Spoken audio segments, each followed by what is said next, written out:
ఇదే గోదావరి నది మీద కట్టిన పోలవరం ప్రాజెక్టు 3 సార్లు కూలిపోతే ఎన్డీఎస్ఏ అక్కడికి ఒక్కసారి కూడా పోలేదు. కానీ మేడిగడ్డ బ్యారేజీ మీద మాత్రం పిలవకుండానే ఎన్డీఎస్ఏ వచ్చి అసెంబ్లీ ఎన్నికలకు ముందు, పార్లమెంటు ఎన్నికలకు ముందు, బీఆర్ఎస్ రజతోత్సవ సభకు ముందు 3 సార్లు రిపోర్టులు ఇచ్చింది. ఇప్పుడు స్థానిక సంస్థల ఎన్నికల ముందు మళ్లీ కాళేశ్వరం కమిషన్ అని ఈ ప్రభుత్వ రాజకీయ కుట్రలకు పాల్పడుతోంది. కేసీఆర్ కు నాకు నోటీసులు రాకున్నా రేవంత్ రెడ్డి మీడియాకు లీకులు ఇచ్చి మమ్మల్ని కమిషన్ పిలిచింది అని మీడియాలో రాయించాడని అన్నారు ఎమ్మెల్యే హరీష్ రావు. ఇప్పుడు ఇదే గోదావరి నది మీద పోలవరం ప్రాజెక్ట్ ఉంది. మరి పోలవరం ప్రాజెక్టులో కుప్పగూలింది, 3 సార్లు కూలింది. 3 సార్లు కుప్పగూలిన ఆడికి ఎన్డీఎస్ఏ పోలే. ఇదే గోదావరి నది మీద అక్కడికి ఎన్డీఎస్ఏ పోదు, రిపోర్ట్ ఇయ్యదు.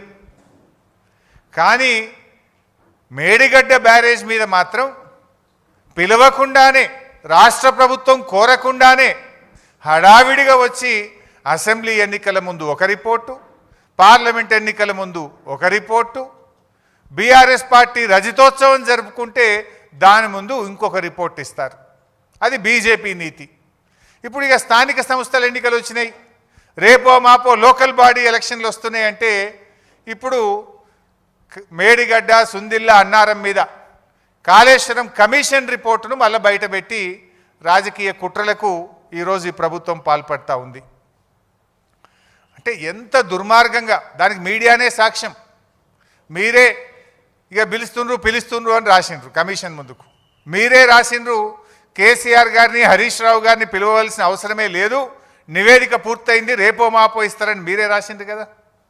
ఆ తర్వాత మళ్ళీ ఏం జరిగిందో ఏందో తెలియదు కానీ రేవంత్ రెడ్డి పోయి మరి ఏమైనా దండం పెట్టిండో ఏం చేసిండో కానీ రాత్రికి రాత్రే కమిషన్ గడువు పెంచిండ్రు. మళ్ళా రాత్రికి రాత్రే లీకులు. ఏమని? హరీష్ రావు గారిని, కేసీఆర్ గారిని కమిషన్ పిలిచింది, మాకు నోటీస్ రాలే. గమ్మత్ ఏంటంటే మాకు నోటీస్ రాలే, మీడియాలో మాత్రం లీక్ వచ్చింది. ముందు రోజేమో పిలుస్తలేరు, రిపోర్ట్ ఇచ్చిండ్రు అన్నారు. తెల్లారేమో లే రిపోర్టు ఎక్స్టెన్షన్ ఆఫ్ టైం అయింది, కమిషన్కు నోటీస్ ఇచ్చిండ్రు అన్నారు. మాకు నోటీస్ రాలే కానీ మీడియాలో మాత్రం నోటీస్ వచ్చింది. అంటే ఇదంతా ఒక కుట్రతో జరుగుతున్నదనేది చాలా స్పష్టంగా మనకు అర్థమవుతా ఉంది.